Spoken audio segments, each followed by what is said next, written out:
इस कहानी की शुरुआत में हमें बताया जाता है कि आज से हजारों सालों पहले जब धरती और स्वर्ग को अलग किया गया था, तब दुनिया का सबसे पहला और पावरफुल डिमन प्रीमोडियन पैदा हो गया, जो तीनों लोगों पर राज करना चाहता था। इसीलिए उसने सभी लोगों पर अटैक करना शुरू कर दिया। देवताओं के सैनिकों ने उसे रोकने की बहुत कोशिश की, लेकिन उसका सामना कोई नहीं कर पाया। तो बुद्धा ने अपने एक शिष्य गोल्डन शिकारा को प्रीमोडियम को रोकने के लिए भेजा, क्योंकि उसके पास क्यू नाम की बहुत ही पावरफुल एनर्जी थी। शिकारा ने अपनी सारी क्यू एनर्जी को इस्तेमाल करके प्रीमोडियम को हमेशा के लिए पृथ्वी के सबसे अंधेरे और ठंडे इलाके में कैद कर दिया था। फिर हमें पता चलता है कि ये कहानी सैंडी बाजी को सुना रहा है, लेकिन बाजी को इस कहानी पर यकीन नहीं होता। तो सैंडी उसे कहता है कि ये कहानी सच्ची है, क्योंकि प्रीमोडियम ने जहाँ भी पैर रखा था वहाँ का सारा जीवन नष्ट हो गया और प्रीमोडियम किसी भी चीज को दानव में बदल सकता है। फिर वो दोनों अपने मास्टर टैंक के पास जाते हैं, क्योंकि उन्हें लेकर एक पश्चिम की तीर्थ यात्रा पर जाने वाले थे। तभी वहाँ टैंक का प्रिय शिष्य सन वुकोंग भी आ जाता है, जिसे हम मंकी किंग के नाम से जानते हैं, जो सभी डिमन का राजा है। फिर वो सभी अपनी यात्रा पर निकलते हैं, जहाँ रास्ते में वो एक भुजवांग नाम के टेम्पल पर थोड़ी देर आराम करने का सोचते हैं। वो जब द्वार पर पहुँचते हैं तो उस टेम्पल से दो लड़के बाहर आते हैं, जो उस टेम्पल के केयरटेकर थे। वो उन सभी को अपने साथ अंदर लेकर जाते हैं, क्योंकि अब उनके मास्टर जेन्युआन किसी काम से अमेरिका के भूपेंद्र जोगी गए थे। वो दोनों लड़के मास्टर टैंक को सिर ये सील के पास लेकर जाते हैं, जहाँ मास्टर ध्यान करने लगते हैं। वही मंकी और उसके दोस्त टेम्पल में घूम रहे थे और वहाँ की चीजों का मजा ले रहे थे। तभी बाजी छुपकर उन केयरटेकर की बातें सुन लेता है, जो उनसे किसी खास तरह के फ्रूट को छिपाने की बात कर रहे थे। ये सुनकर बाजी फौरन मंकी किंग के पास जाता है और उसे सारी बात बताता है। तो वो दोनों छिपकर उन केयरटेकर का पीछा करने लगते हैं। तो वो देखते हैं कि लड़के किसी सीक्रेट जगह में जा रहे हैं। ये देखकर मंकी किंग और बाजी अपना रूप बदलकर अंदर घुस जाते हैं, जहाँ वो बहुत ही बड़े व्हाइट कलर के जादुई पेड़ को देखते हैं, जिस पर बहुत ही खास तरह के फल लगे हुए थे। वो दोनों केयरटेकर वहाँ से एक फल तोड़कर चले जाते हैं, जिससे मौका पाकर मंकी किंग और बाजी अपने असली रूप में आ जाते हैं और फल को देखकर इनके मुंह में भी पानी आ रहा था। इसीलिए मंकी किंग अपनी लाठी से एक फल को तोड़ लेता है, लेकिन वो फल जमीन पर नीचे जाकर गिर जाता है। बाजी उस फल को उठाने जाता है, लेकिन तभी वो फल जमीन में कहीं गायब हो जाता है। बाजी उस फल को ढूंढने की काफी कोशिश करता है, लेकिन उसे कुछ नहीं मिलता। तभी मंकी किंग को वहीं डिमन एनर्जी का एहसास होता है, इसीलिए अपनी पावर का यूज करके एक आलू राक्षस को बाहर निकाल लेता है। और मंकी किंग उस पर बहुत गुस्सा होता है कि तुमने मेरा फल चुरा लिया। तो वो आलू उसे बताता है कि मैंने कुछ नहीं किया, बल्कि ये सभी जादुई फल है जो जमीन पर लगते ही गायब हो जाते हैं, क्योंकि ये फ्रूट्स 10,000 वर्षों में सिर्फ एक बार लगते हैं। अगर तुम इन फल को खा लो तो तुम 47,000 सालों तक जीवित रह सकते हो। ये सुनते ही मंकी किंग उस फल को खाने के लिए बहुत उत्सुक हो जाता है और वो उस आलू की पूरी बात सुने बगैर ही उस फल को तोड़ने के लिए चला जाता है। मंकी किंग उस पेड़ से 3 फल तोड़ लेता है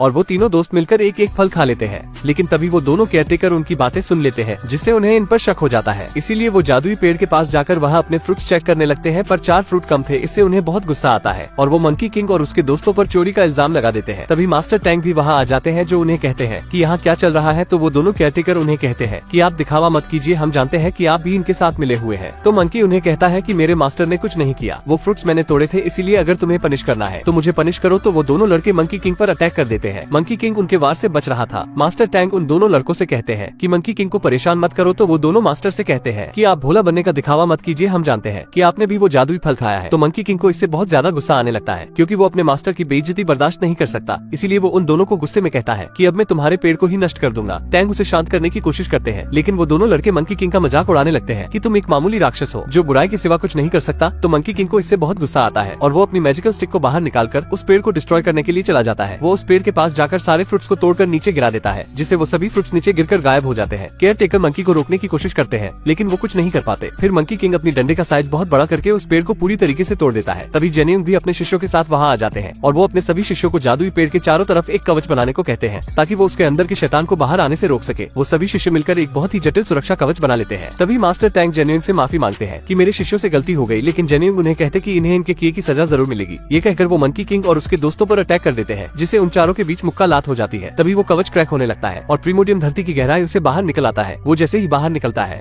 तो उसकी नजर टैंक पर पड़ती है, जिससे उसे लगता है कि वो गोल्डन शिकारा है। इसीलिए वो उसे पकड़कर अपने साथ ले जाता है। वही मंकी किंग और जेन्युइन के बीच अभी भी फाइट चल रही थी। तो जेन्युइन कलेश को रोकने के लिए मंकी किंग और उसके दोस्तों को एक शील्ड में बंद कर देते हैं। मंकी किंग उस शील्ड को तोड़ने की बहुत कोशिश करता है, लेकिन वो उस शील्ड को नहीं तोड़ पाता। जेन्युइन उसे बताते हैं कि तुमने बहुत बड़ा अपराध किया है, क्योंकि ये कोई आम पेड़ नहीं था, बल्कि इसे क्यू ऊर्जा द्वारा बनाया गया था और इसके नीचे बहुत ही खतरनाक शैतान प्रीमोडियम कैद था। लेकिन तुम्हारी गलती की वजह से वो आजाद हो गया। तो मंकी किंग उसे कहता है कि वो एक मॉन्स्टर ही तो है, इसीलिए मैं अपने मास्टर को बचाने जा रहा हूँ। तो जेन्युइन उसे कहते हैं कि कहना बहुत ही आसान होता है, लेकिन करना उतना ही मुश्किल, क्योंकि 3 दिन बाद प्रीमोडियम अपने पुराने शक्तिशाली रूप में वापस आ जाएगा और वो तुम्हारे मास्टर को निगल लेगा, क्योंकि तुम्हारे मास्टर टैंक ही गोल्डन शिकारा के 10वें अवतार है। इसीलिए अगर उसने तुम्हारे मास्टर की शक्तियाँ हासिल कर ली तो वो बहुत ताकतवर हो जाएगा, जिसे कोई रोक नहीं पाएगा और वो तीनों लोगों को अपने वश में कर लेगा। तो मंकी किंग उन्हें कहता है कि ऐसा कोई डिमन नहीं है जिसे मैं वश में नहीं कर सकता, इसीलिए मैं अपने मास्टर को बचा लूंगा। तो जेन्युइन उसे एक मौका देते हैं। फिर मंकी किंग अपने दोस्तों के साथ वहाँ जाने की तैयारी करने लगता है, लेकिन उस जादुई पेड़ से क्यू एनर्जी निकलकर मंकी किंग के बैग में उनके साथ चली जाती है। वही दिखाया जाता है प्रीमोडियम टैंक को लेकर एक माउंटेन की तरफ बढ़ रहा है और उसके रास्ते में जितने भी जीवित जीव जंतु आते हैं उन्हें उसकी डार्क एनर्जी डिमन में तब्दील कर देती है। प्रीमोडियम जब उस पहाड़ तक पहुंचता है तो वहाँ बहुत सारे डिमन उस पर अटैक करने आने लगते हैं, लेकिन जब प्रीमोडियम उन डीमन के लीडर को बताता है कि वो प्रीमोडियम है तो वो सभी डरकर उसके सामने घुटने टेक लेते हैं। फिर वो सभी को कहता है कि जब तक मैं अपने असली रूप में नहीं आ जाता तब तक तुम इस स्मोक का ख्याल रखना। फिर वो डिमन टैंक को अपने साथ ले जाते हैं। तभी डिमन का लीडर प्रीमोडियम को कहता है कि इस स्मोक का शिष्य सन वुकोंग बहुत ही शक्तिशाली है, क्योंकि वो सभी डिमन का राजा है जिसने 500 सालों पहले स्वर्ग के मंदिर में आतंक मचाया था। तो प्रीमोडियम उसे कहता है कि मेरे अलावा यहाँ कोई राजा नहीं हो सकता और वो गुस्से में उसे वहाँ से दूर फेंक देता है। वही दिखाया जाता है कि मंकी किंग अपने साथियों के साथ आगे बढ़ रहा था। वो एक जगह पर आराम करने के लिए रुकते हैं। तभी वहाँ वो क्यू एनर्जी उनके बेग से निकलकर बाहर आ जाती है, जिससे उन सभी को लगता क्यू एक डिमन है। लेकिन तभी वो क्यू एनर्जी ह्यूमन फॉर्म में चेंज हो जाती है और वो उन्हें बताती है कि मैं कोई डिमन नहीं हूँ, बल्कि मैं वही क्यू एनर्जी हूँ जिसने प्रीमोडियम को पकड़कर उस पेड़ के नीचे सील कर दिया था। लेकिन मंकी किंग को उसकी बातों पर विश्वास नहीं होता, इसीलिए उसे दूर फेंक देता है। फिर वो जमीन से उसी आलू डिमन को दोबारा बाहर निकालता है और उससे पूछता है कि मुझे बताओ कि प्रीमोडियम कहाँ छुपा हुआ है। तो आलू उसे बताता है कि ये माउंटेन गोड का इलाका है जो सारी जगहों के बारे में जानता है, इसीलिए उसके टेम्पल से ही तुम्हें प्रीमोडियम के ठिकाने का पता चल सकता है। फिर वो ये भी बताता है कि तुम क्यू एनर्जी की मदद से प्रीमोडियम को मार सकते हो, इसीलिए तुम्हें उसकी मदद लेनी चाहिए। लेकिन मंकी किंग उसकी बात नहीं सुनता और आलू को भी दूर फेंक देता है। तो सैंडी उसे बताता है कि वो सच कह रहा था, क्योंकि किताब में लिखा है कि बुद्धा के शिष्य ने अपनी सारी क्यू एनर्जी का इस्तेमाल करके ही प्रीमोडियम को सील किया था। तो मंकी किंग को भी उसकी बात समझ आ जाती है, लेकिन प्रीमोडियम भी उन्हें अब शक्तियों की मदद से देख रहा था, इसीलिए अपने साथियों को उन्हें मारने के लिए भेजता है। तभी टैंग उसे कहते हैं कि मेरे शिष्य मुझे बचाने जरूर आएंगे। तो प्रीमोडियम उसे कहते हैं कि तुम्हारे शिष्य मुझे कभी भी नहीं रोक सकते, इसीलिए तुम्हें सपने देखना बंद कर देना चाहिए। अब मंकी किंग भी क्यू एनर्जी को भी अपने साथ लेकर आगे बढ़ने लगता है, जहाँ वो एक गाँव में खाना खाने के लिए जाते हैं। लेकिन वहाँ गाँव में सभी उन डिमन को देखकर काफी डर जाते हैं कि तभी डार्क एनर्जी आकर उस गाँव को चारों तरफ से घेरने लग जाती है। ये देखकर मंकी किंग क्यू एनर्जी को एक लालटेन के अंदर छिपा देता है, क्योंकि वो समझ जाता है कि प्रीमोडियम उसकी एनर्जी को खत्म करना चाहता है। तभी वहाँ सभी डिमन उन्हें मारने के लिए आ जाते हैं, लेकिन मंकी किंग अकेला ही उन पर बहुत भारी पड़ता है। वो एक एक करके सभी को मारने लगता है। ये देखकर वो डिमन उस गाँव के लोगों को शैतान बनाने लग जाते हैं, क्योंकि उन्हें पता होता है कि मंकी किंग निर्दोष लोगों पर अटैक नहीं कर सकता। तो मंकी किंग अपनी पावर से उन सभी इंसानों को फ्रिज कर देता है। तभी उन डिमन का लीडर उस क्यू एनर्जी वाली लालटेन को लेकर वहाँ से भागने लगता है। ये देखकर मंकी किंग उस पर अटैक कर देता है और क्यू एनर्जी को बचा लेता है। लेकिन तभी वहाँ और डीमन भी आ जाते हैं जो उस क्यू एनर्जी के पीछे पड़ जाते हैं। ये देखकर मंकी किंग पूरे टावर को ही 2 हिस्सों में काट देता है, जिससे वो सभी डिमन उस मीनार के नीचे दब जाते हैं। क्यू एनर्जी को उन मासूम लोगों के लिए बहुत बुरा लगता है जो अब डिमन बन गए थे, इसीलिए वो क्यू एनर्जी नीचे आकर अपनी पावर की मदद से उन सभी इंसानों को सही कर देती है। ये देखकर मंकी किंग और उसके दोस्त हैरान हो जाते हैं, लेकिन इससे क्यू एनर्जी बहुत कमजोर हो जाती है। मगर जब वो वापस से फल खाती है तो उसकी एनर्जी वापस आ जाती है। इन सबसे मंकी किंग और उसके दोस्त उसे काफी पसंद करने लगते हैं। लेकिन उन सभी डीमन का लीडर जब प्रीमोडियम के पास जाकर बताता है कि मैं उस क्यू एनर्जी को मारने वाला था, लेकिन तभी मंकी किंग ने मुझे रोक लिया। तो प्रीमोडियम उसे कहता है कि तुम कुछ काम के नहीं हो। ये कहते ही वो उसे खा जाता है और फिर वो अपने अंदर से डार्क शेडो निकालकर उसे मंकी किंग को खत्म करने के लिए भेजता है। वहीं मंकी किंग अपने साथियों के साथ माउंटेन गोड के इलाके में पहुंच जाता है, लेकिन वहाँ कोई नहीं था, सिर्फ वहाँ माउंटेन गोड का स्टेचू होता है। तभी वो डार्क शेडो आकर माउंटेन गोड के स्टेचू को अपने वश में कर लेती है, क्योंकि अभी माउंटेन गोड की आत्मा वहाँ नहीं थी, जिससे माउंटेन गॉड मंकी किंग पर अटैक करने लगते हैं। वो अपने रकुन डॉग से उन तीनों पर अटैक कर देता है। मंकी किंग उस रकुन डॉग को मारने की बहुत कोशिश करता है, लेकिन वो उसे नहीं मार पाता। तो सैंडी अपनी बुक में देखकर बताता है कि रकुन डॉग को सिर्फ मुंह बांधकर ही मारा जा सकता है। तो मंकी किंग अपने कुछ बाल तोड़कर उस रकुन का मुंह बंद कर देता है, जिससे वो सिकुड़ कर मर जाता है। फिर मंकी किंग माउंटेन गॉड पर अटैक करके उसे बेहोश कर देता है, जिससे उसके अंदर से सभी डार्क एनर्जी बाहर निकल आती है, जो उस पूरे टेम्पल को डिस्ट्रॉय कर देती है। वो क्यू एनर्जी पर भी अटैक करने की कोशिश करती है, लेकिन क्यू एनर्जी अपनी पावर से उस डार्क शेडो को खत्म कर देती है।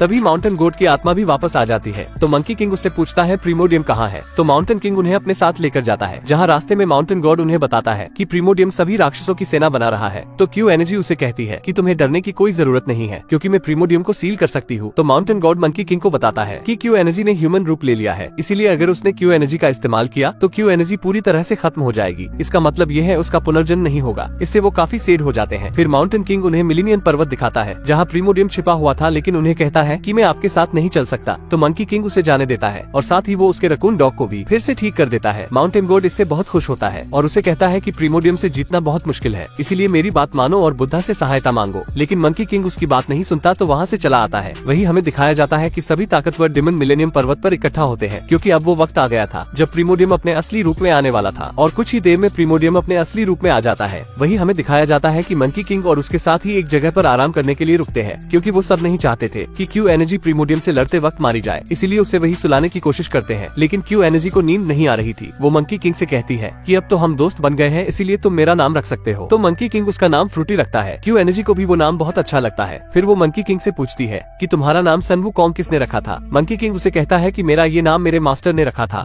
क्योंकि मेरे कोई माँ बाप नहीं है, मैं पत्थर पत्थर से पैदा हुआ था, इसीलिए तुम चुपचाप सो जाओ क्योंकि मैं एक बुरा डिमन हूँ जो बुराई के सिवा कुछ नहीं कर सकता। तो फ्रूटी उसे कहती है कि तुम बुरे नहीं हो, तुम एक अच्छे डिमन हो। साथ ही वो उसे ये भी कहती है कि हम दोनों मिलकर प्रीमोडियम को हरा देंगे और तुम्हारे मास्टर को आजाद कर लेंगे। तो मंकी किंग उससे वादा करता है कि हम सभी मिलकर प्रीमोडियम से लड़ेंगे। तो फ्रूटी इससे बहुत खुश होती है। फिर वो वहाँ एक चट्टान पर जाकर सो जाती है। तो मंकी किंग उसके चारों तरफ एक कवच बना देता है ताकि उसे कोई नुकसान नहीं पहुँचा सके, और वो उसे अपने साथ भी लेकर नहीं जा सकते थे क्योंकि इससे उसकी जान को खतरा था। फिर वो तीनों आगे बढ़ जाते हैं और सुबह होते होते पर्वत के काफी करीब पहुँच जाते हैं। लेकिन तभी प्रीमोडियम के सभी डिमन उन पर अटैक करने के लिए आने लगते हैं। तो मंकी किंग भी अपने दोस्तों के साथ लड़ाई करने के लिए तैयार हो जाता है। वो तीनों सभी डिमन पर भारी पड़ने लगते हैं क्योंकि बाजी खुद को बहुत बड़े मॉन्स्टर में बदल लेता है और सैंडी अपनी वाटर की शक्तियों से उन पर हमला करने लगता है। उन सभी के बीच बहुत ही तगड़ी फाइट होती है, लेकिन एक जगह मंकी किंग को सभी डिमन चारों तरफ से घेर लेते हैं। ये देखकर मंकी किंग अपने बालों की मदद से बहुत सारे क्लोन बना लेता है और सभी डिमन पर भारी पड़ने लगता है। तभी भी प्रीमोडियम वहाँ आ जाता है और उन डिमन को खुद ही मार देता है क्योंकि उसे लगता है कि वो सब कमजोर हो गए हैं। मंकी किंग अपनी पूरी पावर से प्रीमोडियम पर अटैक करने लगता है। वो तीनों एक परफेक्ट टीम की तरह प्रीमोडियम पर अटैक करते जाते हैं, जिससे ऐसा लगता है जैसे प्रीमोडियम आसानी से हार जाएगा। लेकिन प्रीमोडियम वापस उठ खड़ा होता है और अपनी रिंग से उन पर हमला करने लगता है, जिससे वो तीनों इस बार प्रीमोडियम के सामने नहीं टिक पाते और प्रीमोडियम उन्हें बहुत मारता है। वही फ्रूटी की जब आँख खुलती है तो वो देखती है कि मंकी वहाँ नहीं है, इसीलिए वो उससे बाहर निकलने की कोशिश करती है, लेकिन उस कवच की वजह से वो बाहर नहीं निकल पाती। तभी मंकी बहुत जख्मी हुआ उसके पास अगर गिरता है और प्रीमोडियम उसे मारने लगता है, लेकिन तभी उसके दोस्त उसे बचाने आते हैं, मगर प्रीमोडियम उन दोनों को ही जान से मार देता है और मंकी किंग चाहकर भी उन्हें नहीं बचा पाता क्योंकि वो बहुत बुरी तरीके से जख्मी हो चुका था। फिर भी प्रीमोडियम फ्रूटी को खत्म करने के लिए उसके चारों तरफ बने कवच को तोड़ने लगता है। तो मंकी किंग उसे रोकने की बहुत कोशिश करता है, लेकिन प्रीमोडियम कवच को तोड़ देता है। ये देखकर मंकी फ्रूटी को वहाँ से भागने को कहता है। फ्रूटी उसकी ये हालत देखकर रोने लग जाती है। तभी प्रीमोडियम टैंक को भी वहाँ ले आता है और वो मंकी किंग के सामने ही टैंक की पावर को अपने अंदर खींच लेता है, जिससे टैंक की आत्मा भी निकल जाती है। इससे फ्रूटी काफी सैड हो जाती है और वो अपनी पावर मंकी किंग को देने लगती है, लेकिन मंकी किंग पावर लेने से मना कर देता है। तभी प्रीमोडियम फ्रूटी को पकड़ लेता है और वो मंकी किंग से कहता है कि तुम डिमन के राजा बनने के बिल्कुल लायक नहीं हो, इसीलिए अपनी हार मान लो। लेकिन मंकी किंग उसे कहता है कि हार मानने से अच्छा मैं मरना पसंद करूंगा। इससे प्रीमोडियम को और ज्यादा गुस्सा आ जाता है और वो मंकी किंग को बहुत बुरी तरह से मारने लगता है। ये देखकर फ्रूटी को भी बहुत गुस्सा आ जाता है और वो अपनी पावर से प्रीमोडियम पर अटैक करने लग जाती है और उसे पूरी तरीके से पकड़ लेती है। लेकिन तभी प्रीमोडियम अपनी पावर को एक्टिवेट कर लेता है क्योंकि अब उसके पास टीम की भी पावर आ गई थी और वो अपनी सारी पावर से फ्रूटी पर अटैक कर देता है, जिससे फ्रूटी दूर जाकर गिरती है और उसकी सोल निकलकर मंकी किंग के अंदर चली जाती है, जिससे मंकी में फिर से जान आ जाती है और उसका स्टोन होट बहुत तेजी से धड़कने लग जाता है और अब मंकी किंग अपने रुद्र रूप में आ जाता है। फिर उन दोनों में बहुत ही भयंकर फाइट शुरू होती है, जिससे अब मंकी किंग प्रीमोडियम पर भारी पड़ता है और उसके हाथ पैर तोड़ देता है। फिर मंकी किंग अपनी स्टिक का साइज बड़ा करके प्रीमोडियम को पूरी तरह से मार देता है, जिससे प्रीमोडियम की सारी डार्क शेडो भी गायब हो जाती है और फ्रूटी की क्यू एनर्जी से बाजी और सैंडी भी दोबारा ठीक हो जाते हैं और अब उनके मास्टर भी वापस आ जाते हैं, जो उन तीनों को आशीर्वाद देते हैं। और पोस्ट क्रेडिट सीन में उस जादुई पेड़ को सही करने के लिए एक देवी प्रकट होती है, जो मंकी किंग के पास मौजूद फ्रूटी के पत्ते से उस पेड़ को वापस सही कर देते हैं और यहीं पर ये मूवी एंड हो जाती है। आपको वीडियो कैसी लगी कमेंट में जरूर बताएं और ऐसी ही वीडियोस के लिए आप चैनल को सब्सक्राइब भी कर सकते हैं। अगली वीडियो आप किस मूवी पर देखना चाहते हैं वो कमेंट जरूर करें।